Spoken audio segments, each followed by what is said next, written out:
All right, guys. MSG Retired here. As promised, I'm bringing you a little bit of RC helicopter flying from Mosul, Iraq, 2007. While I was overseas, you have some downtime. We were lucky. We were on a main fob in Mosul, Iraq, Fob Marez, and that was our permanent base. Now, we weren't there all the time, but when we did have downtime, you needed some way to decompress. A lot of guys would buy game systems and they'd interconnect them between the rooms and play games, books, magazines, go to the PX, go to the recreation center, play pool. I chose RC helicopters. That was a hobby I had before, and it's a hobby I still have today. And this was my way of decompressing. I got some photographs. So this is a Trek 600 electric helicopter. I had it shipped over there. It took about 2 weeks to get it. And I bought the whole thing, radio, helicopter, toolkit. Some of the things I didn't think about was a soldering iron to put connectors on batteries. Luckily, my commo guys had a soldering iron I could use, and I was able to get everything going and operational. This is out in our parking lot where all of our vehicles were parked. This was a kind of like a helmet cam. This is before GoPros or any of that stuff now. So I kind of pieced together a little helmet cam that I used on some of our missions with a Sony mini DV recorder. But I also had a little tiny MP4 recorder that somebody sent me, and I managed to get it hooked up on the helicopter, and I managed to actually get some aerial photography with it, some video.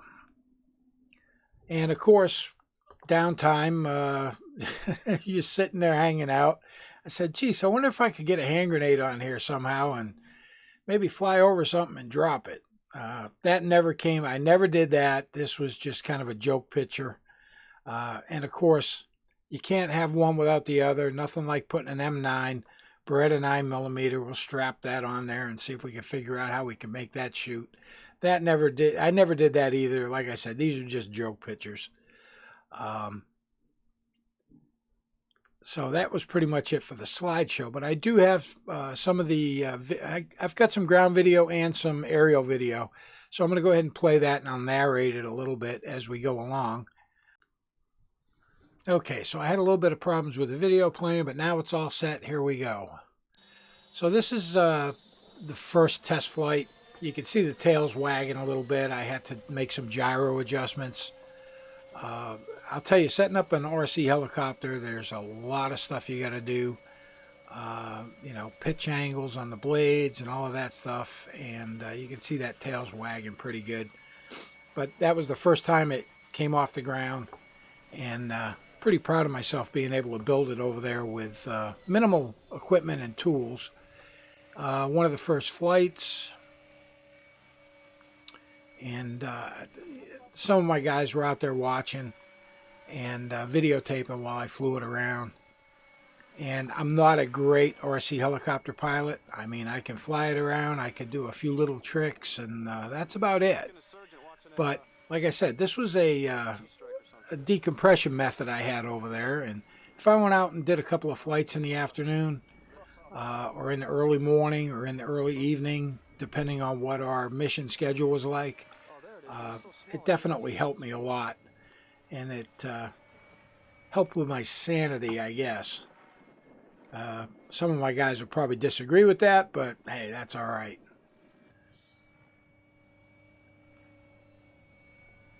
So while I had this, and I didn't have it very long, I got it, I think, in March. I did my first couple of flights. It took me about a month and a half to build it, just because I didn't have a lot of time to dedicate to it.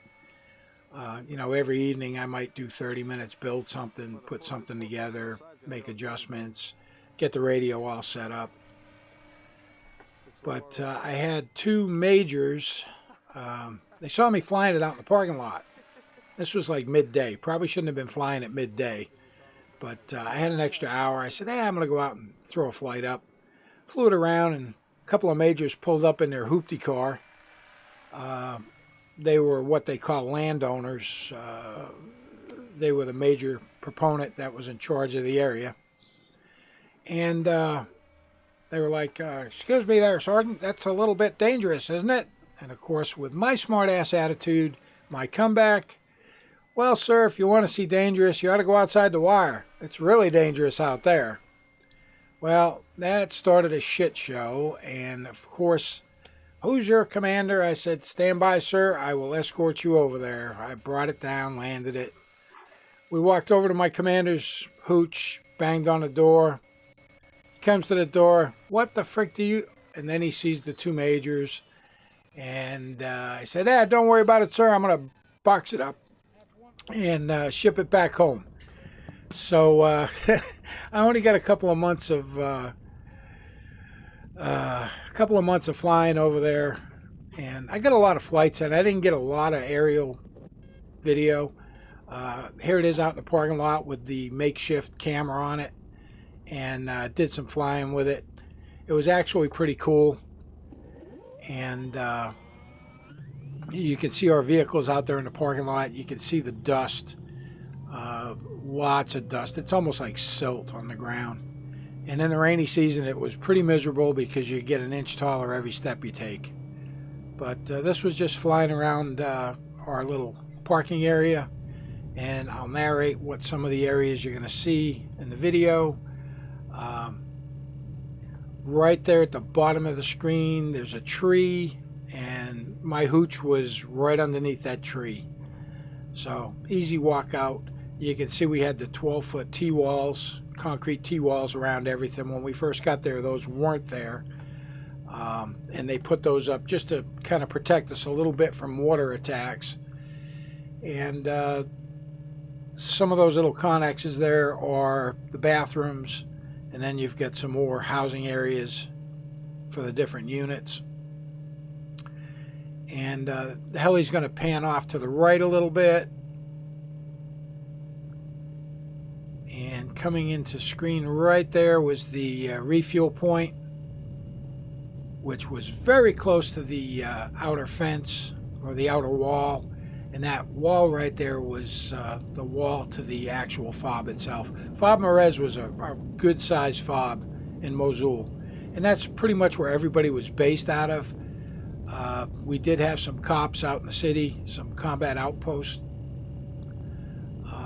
And of course, we used to go out to Badouche prison and work with the Iraqi police out there, as well as all the different Iraqi police stations, the emergency response battalion, so on and so forth. That was our mission, was to train the Iraqi police. The building off to the right here, that was our DFAC mess hall. Lots of civilian contractors on the fob, and yeah, we kind of called it Disneyland. We had a little bit of everything there. So like I said, I only got a month or so, maybe 2 months worth of flying in. It took me a month or so to build it. So, you know, the stress relief was definitely there, and it gave me something to do and look forward to. Other than going out on missions, it got pretty monotonous after a while. It's amazing what you can get used to in a relatively short period of time. Just going to speed this up a little bit. And do a few flips and a few rolls, and I only crashed it once while I was over there. Broke the landing gear. Had to wait 2 weeks to get a new set of landing gear. But that's because I didn't order any spares. I had some really great support from some of the forum sites that I was on for RC helicopters. V-Blades sent me a set of blades for it, rather than just running the stock blades. You know, just great people. Rick's RC, he's retired now and shut down his business, but he was great. Anything I needed. As a matter of fact, when I started ordering, I ordered a couple of extra batteries. Rick went ahead and soldered all the connectors on them for me, because I had a lot of problems with soldering over there. getting decent solder and having a good soldering gun. So anyway, as I promised, I told you I'd bring you this.